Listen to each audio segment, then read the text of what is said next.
Madrid derby, এক শহরের দুই বিশাল প্রতিদ্বন্দ্বী। আজকের ভিডিওতে আপনাদের স্বাগত জানাচ্ছি আমি কামাল স্পোর্টস বিডির পক্ষ থেকে। আমার চ্যানেলটি দয়া করে সাবস্ক্রাইব করবেন এবং সাথে থাকবেন। আমার সালাম এবং দোয়া জানিয়ে আমি আজকের ভিডিওতে আপনাদের সামনে এই মাদ্রিদ ডার্বি অর্থাৎ অ্যাটলেটিকো মাদ্রিদ ভার্সেস রিয়াল মাদ্রিদের খেলা নিয়ে আলোকপাত করতে চাই। যে খেলাটি হবে আজ রাত 1টায় এবং এই খেলাটিতে প্রচণ্ড প্রতিদ্বন্দ্বিতা আশা করা হচ্ছে এবং এটি লা লিগার পয়েন্ট টেবিলের জন্য এই দুটি দলের অত্যন্ত বড় চিন্তাভাবনার বিষয় রয়েছে। কেলিয়ান এমবাপে আজ ইনজুর্ড, এদিকে হুলিয়ান আলভারেজ ফর্মে ফিরে এসেছেন। গত দুটি খেলায় তিনি গোল করেছেন, যে গোলের জন্য উৎসুকভাবে তাকিয়েছিলেন মাঠের এক প্রান্ত থেকে ডিয়েগো সিমিওনে। তার উত্তেজনা দেখার মতোই বটে। আর অন্যজন রিয়াল মাদ্রিদের কোচ কার্লো আনচেলত্তি। তিনি ধীর স্থির মাথায় ঘোরে তার সার্বক্ষণিক ফুটবল। গতকাল সংবাদ সম্মেলনে অর্থাৎ শনিবার এসেছিলেন কার্লো আনচেলত্তি।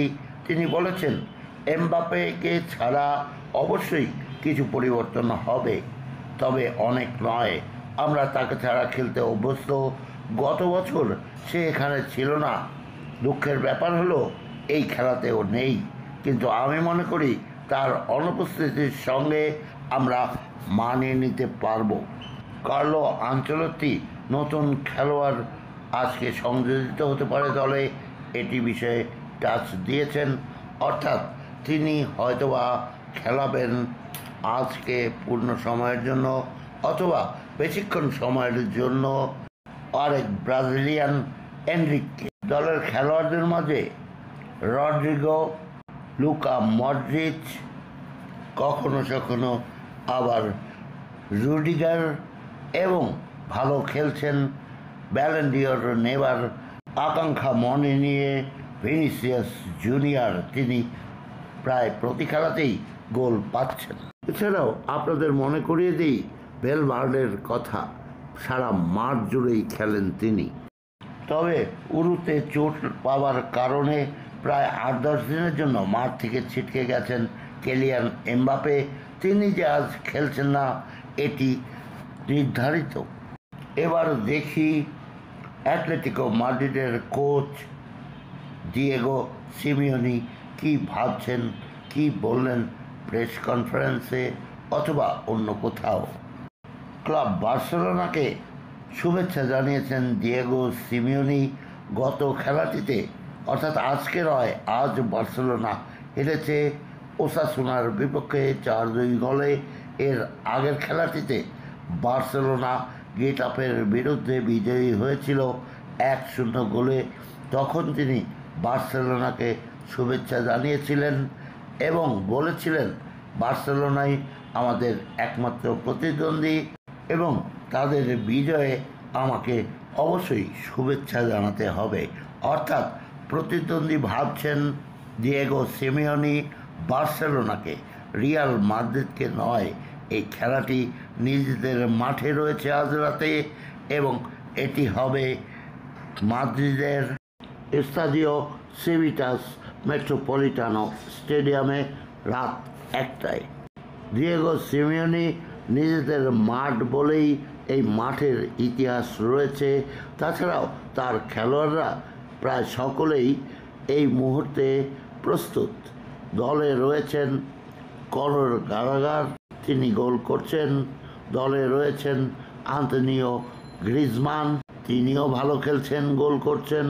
মাঠে বলের যোগান দেয় তার জুরিমেরা ভার। দলে ফর্মে ফিরে এসেছেন, দলের সাথে অ্যাডজাস্ট করে নিয়েছেন হুলিয়ান আলভারেজ। দলে রয়েছেন আর্জেন্টাইন ডিফেন্ডার রড্রিগো ডি পল আরও দলে রয়েছেন আর্জেন্টাইন চ্যাম্পিয়ন ডিফেন্ডার মলিনা। এই অ্যাটলেটিকো মাদ্রিদ দলের গোলে রয়েছেন সেই ইউরোর সময় জাদু দেখানো ওবলেক, যিনি কিনা পর্তুগালের পেনাল্টি ঠেকিয়ে পর্তুগালকে বিদায় করে দিয়েছিলেন ইউরো থেকে। কাজেই আমার দৃষ্টিতে মনে হয়, আমি ধারণা করি, এবারের লা লিগার চ্যাম্পিয়নশিপে এই অ্যাটলেটিকো মাদ্রিদ ক্লাবটি কোনো ক্রমেই চ্যাম্পিয়নশিপের লড়াই থেকে পিছনে যেতে পারবে না। এই মুহূর্তে লা লিগার পয়েন্ট টেবিলের শীর্ষে রয়েছে বার্সেলোনা, যদিও গত রাতে তারা পরাজিত হয়েছে, এবং এর পরেই রিয়াল মাদ্রিদ রয়েছে 17 পয়েন্ট নিয়ে 2 নম্বরে, এবং অ্যাটলেটিকো মাদ্রিদ রয়েছে 15 পয়েন্ট নিয়ে 2 নম্বরে। আজকে তাদের 8 নম্বর ম্যাচটি হয়ে যাবে রাত 1টায়। টুর্নামেন্ট কেবল শুরু হয়েছে, অনেক দূর যাবে, কাজেই এখনই পয়েন্ট টেবিলের এই অবস্থানগত পরিবর্তন অনেকটা ভাবিয়ে তুলছে না। তবুও সকলেই শীর্ষে থাকতে চায়, এটি স্বাভাবিক। আসুন এবার আমরা দেখে নেই এই দুটি দলের, অর্থাৎ অ্যাটলেটিকো মাদ্রিদ এবং রিয়াল মাদ্রিদের কি কম্প্যারিজন আমাদের সামনে রয়েছে। 2003 সাল থেকে এই দুই নগর প্রতিদ্বন্দ্বী 65টি ম্যাচ খেলেছে, এবং তার মাঝে অ্যাটলেটিকো মাদ্রিদ 13টি ম্যাচে জিতেছে, গোল করেছে তারা 70টি। রিয়াল মাদ্রিদ বিজয়ী হয়েছে 31টি ম্যাচে, তারা গোল করেছে 105টি। এছাড়া ড্র হয়েছে 21টি। গত 6টি ম্যাচে অ্যাটলেটিকো মাদ্রিদ 4 বার বিজয়ী হয়েছে, 2 বার ড্র করেছে, এবং সব কম্পিটিশন মিলিয়ে তারা একই রেজাল্ট, 4 বার বিজয়ী হয়েছে, 2 বার ড্র করেছে। অপর প্রান্তে রিয়াল মাদ্রিদ লা লিগা ফর্মে 5 বার বিজয়ী হয়েছে, ড্র করেছে 1 বার, এবং অল কম্পিটিশন মিলিয়ে 5 বার বিজয়ী হয়েছে, ড্র করেছে 1 বার। এই দুই নগর প্রতিদ্বন্দ্বী হেড টু হেড, অর্থাৎ তাদের দেখা হয়েছে 236 বার। অ্যাটলেটিকো মাদ্রিদ বিজয়ী হয়েছে 59 বার, ড্র হয়েছে 61 বার। রিয়াল মাদ্রিদ বিজয়ী হয়েছে 116 বার। গত যে 9টি ম্যাচ এই দুই টিমের হয়েছে, তার মাঝে রিয়াল মাদ্রিদ বিজয়ী হয়েছে 5 বার, ড্র হয়েছে 2 বার, উইন করেছে অ্যাটলেটিকো মাদ্রিদ 2 বার। এতে করে রিয়াল মাদ্রিদ গোল করেছিল 14টি, অ্যাটলেটিকো মাদ্রিদ গোল করেছিল 7টি। এই দুই টিমের ইতিহাসের দিকে তাকালে রিয়াল মাদ্রিদের পাল্লাটাই যেন ওজনদার দেখা যাচ্ছে। যে মাঠে খেলা হবে, স্টাডিও সিভিটাস মেট্রোপলিটানো, এই স্টেডিয়ামটি অ্যাটলেটিকোর নিজস্ব স্টেডিয়াম। এখানে গত 3টি ম্যাচের মধ্যে 2টিতেই বিজয়ী হয়েছে অ্যাটলেটিকো মাদ্রিদ, এবং সেই হিসাবটি লা লিগার রিয়াল মাদ্রিদের বিপক্ষে, এটিও মনে রাখতে বলছি। রিয়াল মাদ্রিদ টিমটি অ্যাটলেটিকো মাদ্রিদের বিপক্ষে গত 7টি ম্যাচ, অর্থাৎ অ্যাওয়ে ম্যাচে 2টিতে মাত্র বিজয়ী হয়েছে, এটিও একটি হিসাবের বিষয়।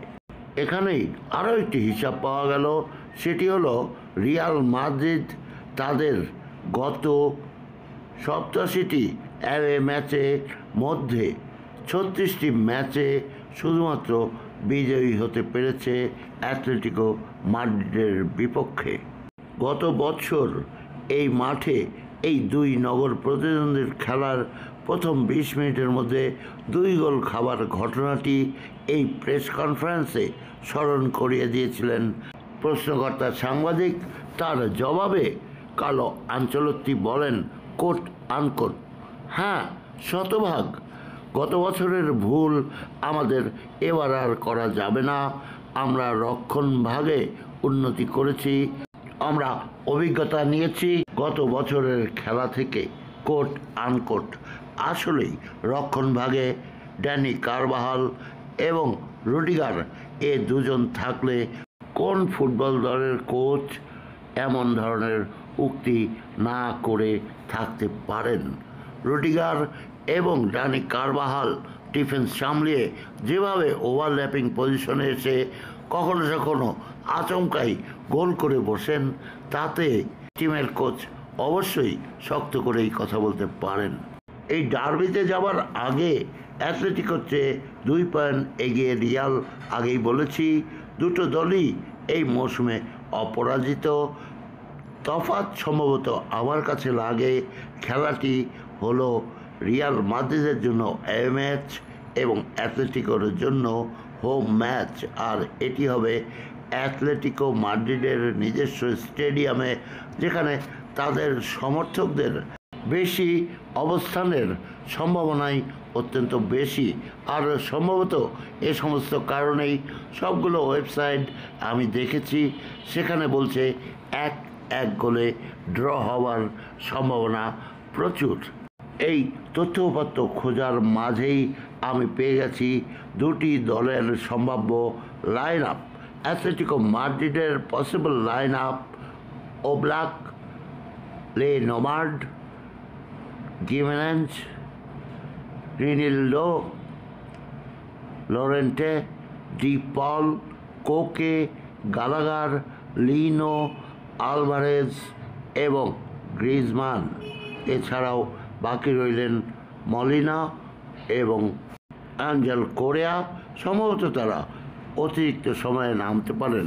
রিয়াল মাদ্রিদের possible starting line up: Courtois, Dani Carvajal, Militao, Rudiger, Mendy, Valverde, টুকুমেনি, মডরিক, বেলিংহাম, রড্রিগো এবং ভিনিসিয়াস জুনিয়র। এখানে দেখা যাচ্ছে না এনরিকের নাম, সম্ভবত তাকে নামাতে পারেন কোচ এক্সট্রা টাইমে। আজ রাত 1টায় মাদ্রিদের সিভিটাস মেট্রোপলিটানো স্টেডিয়ামে চলুন আমরা সবাই খেলা দেখব এবং একসাথে কে বিজয়ী হয় সেটি জেনে নেব। আমার দ্বিতীয় চ্যানেল কামালের বিবিধ @কামালের_বিবিধ, এখানে আজ আপলোড করেছি প্রিয় লেখক সুনীল গঙ্গোপাধ্যায়ের বরণীয় মানুষ স্মরণীয় বিচার 1। আমার কামালের বিবিধ সাবস্ক্রাইব করে আপনারা গল্পটি শুনতে পারেন। এছাড়াও কামাল স্পোর্টস বিডির বিশ্ব ফুটবলের আসর এখানে এতক্ষণ রইলেন, সে কারণে ধন্যবাদ জানিয়ে অনুরোধ করছি আমার চ্যানেল দুটি সাবস্ক্রাইব করবেন এবং আমার সাথে থাকবেন। এতক্ষণ সাথে রইলেন সে কারণে অনেক ধন্যবাদ।